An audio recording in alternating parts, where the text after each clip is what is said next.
Okay. Good morning. Happy Black History Month for some of you and all of you who do celebrate the month. We're not just celebrating Black history, we're celebrating world history. And so, for those who chose to or choose who have chosen to join us today, we are going to sort of delve into a little different topic. Uh, what I'm going to try to do is at least once a week come in and talk about something that is historically controversial in the myth of history that is attached to uh, people of African descent. And so I want to say good morning to some of you, good afternoon to many of you on the East Coast who may be joining. And just wanted to say that you see my background's a little different today. Actually, I'm on the road traveling, trying to instill some of the same information in institutions. And the one thing is so funny that I've ran into a lot of kickback from individuals who say that these children are now different. These children do not see race as a barrier between them uh, communicating, but I say maybe you need to take a little closer look at what's happening in the world, and we will see that race is still very, very prevalent in our everyday lives. But I'm going to address this probably from a different perspective. Most of you who do listen to me and have joined in know that sometimes I take it from a whole different angle because sometimes we've been, and many times we've been inundated with information by those who may not truly know all of the information.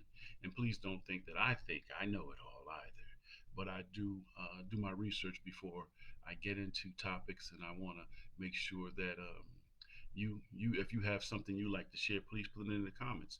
If it's in line with what I'm talking about, I will incorporate it. If not, when I get to the end, I may address it.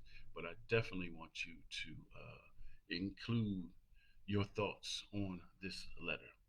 Now, what made me what made me sort of talk about the Willie Lynch letter? I'm going to give you a story first, and then I'm going to go back to my introduction to the Willie Lynch letter. I was in a school about 2 weeks ago, and I was meeting with the principal in reference to putting on a presentation or some type of workshop for the students on Black history. And in the midst of that conversation, a fight broke out. And so when they got the two young ladies who were fighting, they brought them to the office, and I asked the principal, do you mind if I sit in? And she says, no, no. Based on the fact that she knew my history and knew what I had did previously to starting the Rory T. Edwards group, she knew what I did. So I sat in on the meeting, and as she was asking questions, one of the questions that really stuck out to me was that when she asked, why were you two engaged in this physical altercation? And the girl said, well, she doesn't like me. And she said, well, what makes you think she doesn't like you? She thinks she's better than me. She thinks she's better than me because she's lighter than me. And so that made me sit up in the chair. And so I asked her, you mind if I inject? And she said, sure. I said, what do you mean she's lighter than you? What does that mean? And that goes back to what I said earlier, excuse me, about some people saying race doesn't have a factor with these children. You don't have your finger on the pulse. But let me go to that. I said, what do you mean? She said, she's lighter than you. I said, where did you get that from? And she said, my mother told me. And I said, what did your mother tell you? And my mother said, that's the Willie Lynch syndrome. Wow. I said, the Willie Lynch syndrome. Hmm. And what did your mother tell you about Willie Lynch syndrome? And she said, my mother told me that Willie Lynch is the reason why black people don't like people that are not the same complexion as them or who think they're better than them. And I said, wow, okay. So let's fast forward. So what did I do? I revisited the Willie Lynch letter. I said, let me revisit it because my first introduction to it really was in probably 95. And it was introduced to millions of black men at the Million Man March. And not just black men, but those others who did attend. But the majority of the black men who did attend were introduced to the Willie Lynch Letter. And so, if you think about the psychological impact that that letter had on all of those black men, what we sometimes do, and what we sometimes do, is we want to grab information because, in most cases in our community, and let's just be honest, in most times in our community, we are looked upon as not being resourceful. So, what a great way for all of these black men to run back to the community and say, we have the answer on why we are not where we're supposed to be, right? And it's this Willie Lynch syndrome that took place on the shores, on the James River in Virginia, supposedly in 1712. And I'm going to read the excerpts from the Willie Lynch letter just so we can sort of get our bearings straight. I like to say good morning to Sheila, and definitely Brother Stanford. Thanks for calling, and I'm glad you joined. So I want to read that, and then I want to go into my little synopsis and thoughts on this. So it says the Willie Lynch letter, proposively written in 1712, has been widely discredited as a historical document. It's considered a modern fabrication, not an authentic 18th century document. The letter is said to describe a speech given by Willie Lynch, a British slave owner, um, on the banks of the James River in Virginia, detailing methods to control slaves, enslave African people. Now it says the letter's main theme is the idea of deliberately putting people of different races and shades against each other to maintain control. It emphasizes using fear, distrust, and envy to foster division, disunity among slaves, ensuring they would be more focused on their differences than on rebelling against their enslavers. So that's what they say was the purpose of the Willie Lynch letter. Now, I'm glad Sister Ingram is on here because she and I have had at length conversations on what I think is totally different. But again, let's go back to the 1995 and the planting of the seeds in the minds of all of these men who came to Washington, D.C. for atonement. The purpose was for atonement, for them to sort of cleanse some of their ill thoughts against one another, to cleanse the thoughts they had about other brothers of other communities who were doing other things. And what I know, and I'm going to state this, but I'm going to go back and explain why I think this later.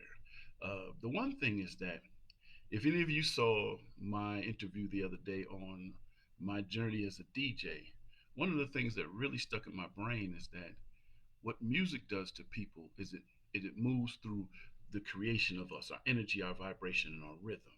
And the other thing, and Brother Darren, thank you for joining. I appreciate you. Please, if you all have any comments on this, throw them in there. Please throw them in there. But the one thing is that what I looked at, and Sister Valerie and I had this conversation many times, is that when you look back on all of the discrepancies, all of the interactions you had with people in your life, if you really think about it now from an adult's perspective, not from a child's perspective, most of those things were not based on the color. They were based on the energy of the person, right? It's the energy. If you didn't like somebody, it's not you didn't like the first thing you didn't lead with. I don't like him because he's darker than me, or I don't like him because he's taller than me. I don't like him because I don't like what he's saying to me. I don't like what he's saying to other people. I just don't. I'm just not vibing with his energy. And so once we get older and we learn that we are created out of energy, and our energy amongst people attracts, then we will understand that in most cases we were not disliking people because of their color. We were disliking people because of the energy. We were also disliking people because the friends that we hung with didn't like this person because they thought that their energy was not positive for what we were trying to do. When we had sports teams, we looked at the only way we were going to win is we all had to have the same energy. We all had to say, have the same mindset that we were going to win.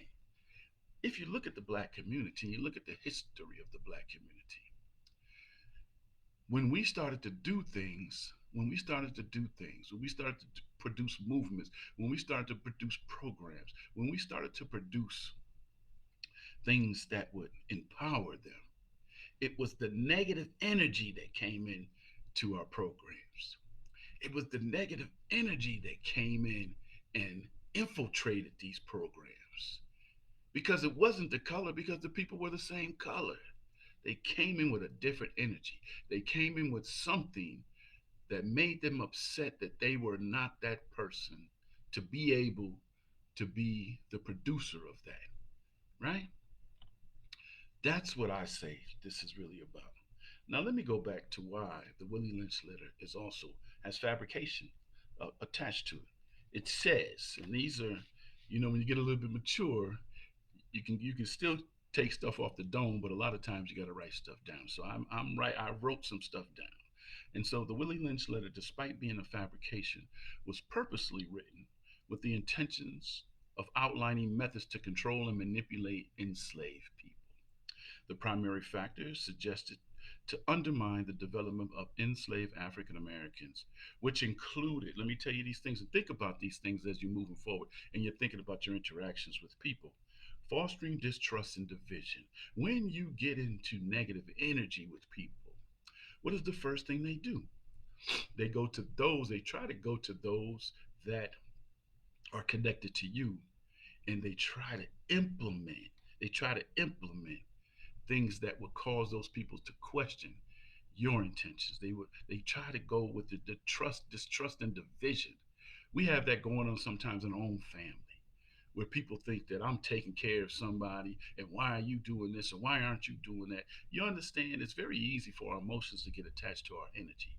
But when what that was letter was written about, and it didn't have all of the historical context of what I'll talk about, it fostered distrust and division. If we can separate people who are going in the same direction and send them on an alternative route, eventually, when they link back up, based on the journey that they've taken, it may have led to distrust and division. And so, what they tried to do is, even though they talked about the age, we do have generational communication situations. You know why? Because sometimes when we become successful, we hoard the information. We don't want to share it with anybody. But let me tell you a little secret. You're not going to be able to take any of this wealth and gems and wisdom with you when you move on. You won't be able to take it with you. So the best thing for you to do is sit down with your children, even though they may be old, sit down and share with them so that they may be able to sit down and share with your grandchildren. And so that your grandchildren may be able to sit down and share with their children. Eventually, the only way we're going to become and to stay relevant is we have to allow our story to be told and not his story to be told. And so we have to take that approach or we will be lost. Like they said in the book that talks about the great kingdom of Sumer. And the brother says, well, what happened to the people of Sumer? Because they were people of color. And the wise old traveler says they lost their history, so they died. And if we don't think about our history, and if we go back and allow people like that little girl to believe, or her mother to believe, that we are in the predicament we're in because of a letter, because of something that was supposedly written and supposedly told in 1712 that is still affecting us to today, then we have a lot of work to do. But let me tell you the other two, three things. The psychological manipulation, that's my lane right now, the psychological manipulation. If I can get in your head, if I can create a narrative that tells you that you are not worth anything, based on the facts of where you started, you're not worth anything, then you don't know your history. Because if we go back to where we started, you better think about people like the richest man ever to be on the face of this earth, Mansa Musa, the richest man ever. He wasn't. He was. He was. He was chocolate black. He was a Moor. He was of the Moors. If you don't understand that prior to your existence in this country, that you were kings and queens and you ruled empires and you did so many other things, so many things of prominence. You're responsible for the mathematics. You're responsible for the sciences. You're responsible for the written language. You're responsible for all of these things. But you're going to allow a letter that was supposedly written in 1712 to determine that this is where you belong? That's the psychological manipulation that you need to reverse the curse and change the way you're thinking. And until you do that, you're going to be inundated with that information that you believe came from a credible source, right? Nobody's ever heard of a Willie Lynch or ever talked about a Willie Lynch prior to this letter coming out. If that was a true letter and a true statement, then he would have been spoken about in many, many historical documents. You go back as far as you want, you'll never find another historical document that mentions anybody by the name of Willie Lynch. Right? Let's go to the third one. Breaking down the family structure. When you were when the people were enslaved, they did that purposely. They would allow you to have children, then they break you down, and then they sell your husband off. They do that, and what happens? What have we adopted by that? We say now men ain't no good. As soon as he gets you pregnant, he's leaving. Right? You see what I'm saying? You see what we do? We destroy our own by the thoughts that were planted in our head by unreliable sources. It breaks down the family structure. It breaks down what it means to be a family. It breaks down the responsibilities of being a family. And so many of us live with this stuff that we're allowing this letter to guide us, and to be our source of information of why we don't look like each other, or we don't like each other because of the way we look.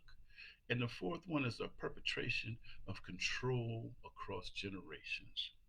What I just say, if you can control the narrative, if you can control the narrative that is in the younger individuals, how they learn, they're not going to learn how to respect you. They're not going to learn how to say that I'm standing on your shoulders. I'm here because of you. If you don't allow them to know what you've done, what your contributions are. If you just sit back and allow somebody to say, well, I'm getting older, I don't need to talk about myself. You're not talking about yourself. You're talking about your parents. You're talking about your grandparents. You're talking about your great grandparents. You're talking about your great great grandparents. That's what you're talking about. You're talking about the shoulders that you stand on, that your parents stand on. And if you don't allow these children to do that, and you continue to allow the social media to raise them, then we're only going to get what we get. And what does that do for a letter like the Willie Lynch letter? It makes it seem official. It makes it seem official. Now, my last thing that I am going to do is I again, Sister Valerie and I were talking, and I said, and she's the one who suggested, what would it look like today? Because we were asking so many questions about so many children have off Martin Luther King Day and have no clue who Martin Luther King was. When you ask them, what are you off for the day for? I don't know, MLK Day. What's MLK? I don't know, some guy. I don't know. You don't even understand. And we were asking, what would Martin Luther King impact have in 2024? What would it have? What kind of impact would it have? Those are questions I want you to ponder on and think about. And you can share them with me. You can share them in some other chats. Let's get together. Let's start making this information. Let's start redirecting the narrative. We have to pull back on these layers and redirect the narrative. But let me say, I think this is what I came up with: a hypothetical modern adaptation of the Willie Lynch letter in 2024. I said if a document with similar theme to the Willie Lynch letter were written in 2024, it might not fully focus solely on race. Instead, it could encompass broader aspects of social division. Let's talk about some of these. One of these is political affiliation. What do we see going on right now? This is what you call political? What do you call political? Political affiliation. How about choosing the person that's going to do the best for the people instead of choosing someone based on their political affiliation? But let's continue. socioeconomic status. How do we look at people? We look at people based on the material things that they have, right? But we don't look at the full encompassing of their socioeconomic status. What determines someone's socioeconomic status? It could be somebody making $30,000 and is living the best life they've ever had. And there's people we know who have millions and billions of dollars who have no friends because of all of the necks they stepped on to get there, and all of the distrust that uh, they've put in people's lives to get where they are for that status. Let's talk about gender, right? We have a lot of stuff going on about gender. I'm gonna leave that right. Well, I'm gonna leave it. How about that? It might be about that. Sexual orientation. It might be about that now. And even technology usage like social media, right? How many people do we see? We have children talking about committing crimes based on their social media views. We have people committing suicide based on social media likes or what people on social media are saying about them. That pandemic that happened was not something that was somebody working in a lab and something got out. Because first and foremost, how did it get here? Did it buy a first class ticket on a plane to come to the other parts of the world? What did it travel on? How did it travel from some place supposedly in China to get all the way over to every single country in the world? You got to think about that. And when you're talking about it, think about what's coming out your mouth.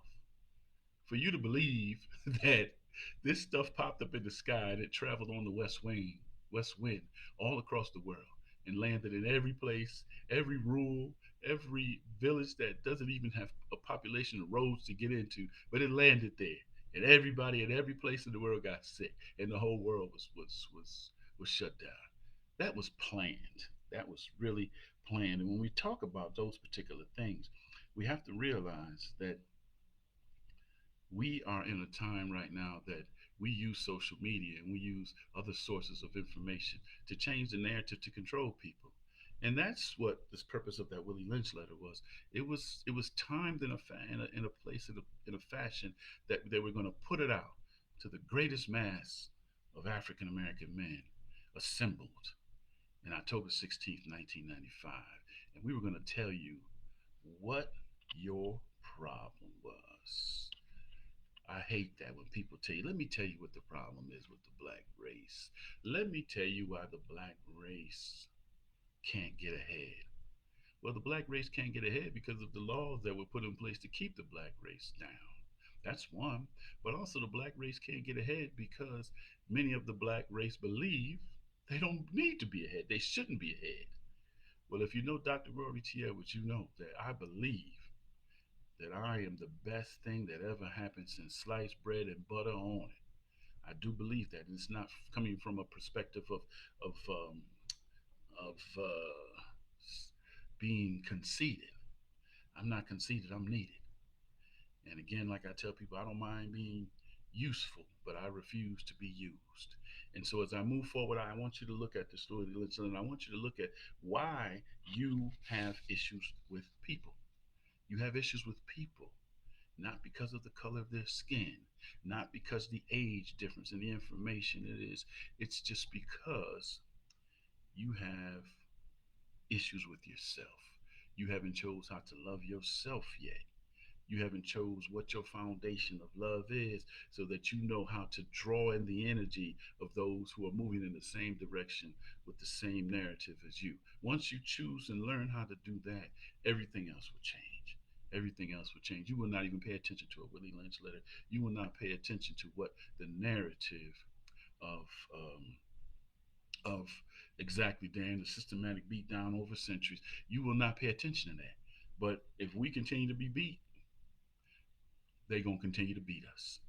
We have to change the narrative. We have to change the sense of what we believe in ourselves. We have to change that. And we have to begin to be the teachers of our legacy. We can't allow anybody else to continue to tell our story. You see in the state of Florida, they're fighting so hard to remove black history out of the books of the curriculum in schools. Why? It's not because why would you remove somebody who's not important? Right? Why would you remove somebody who's not important out of something? If you believe and you're telling people they're not important, then let them stand there, let everybody read about how important they're really not. The reason why these states are fighting to remove it is because new generation can pull up stuff, global internet can pull up stuff, and it'll show you how long this narrative has been misinforming us. Do your work, do your homework, get out there, stop sitting on the sideline watching the parade. Get up in the parade, get up in the parade, march with the band and march to your own beat. I'm going to do this probably every week. I'm going to find some controversial topics. If you all would like for me to address something, you know how to reach me. If you know how to address something, please get up and let me know. All right? Mike O'Neill, that's my guy. I'm not in I'm not in Vegas right now. We out here in these streets. I'm about to get out here in these streets and do something. I'm about to go to a school right after I leave here. So you all are seeing my luxurious suite in the back. But let me explain that to you. Dr. Rory T. Edwards is out. I appreciate you. I want you to realize one thing. The Rory T. Edwards group says this: you cannot withdraw what you did not deposit. Please, if you're going to make deposits into your life account, make those deposits withdrawable so that you have value, you are valuable, and your values are valued as you move forward into life and move forward through life. Continue to be the teacher, all right? Not the student. Continue to be the teacher of the information. And everybody has a purpose on life. Make sure your purpose serves the purpose of developing our future legacy.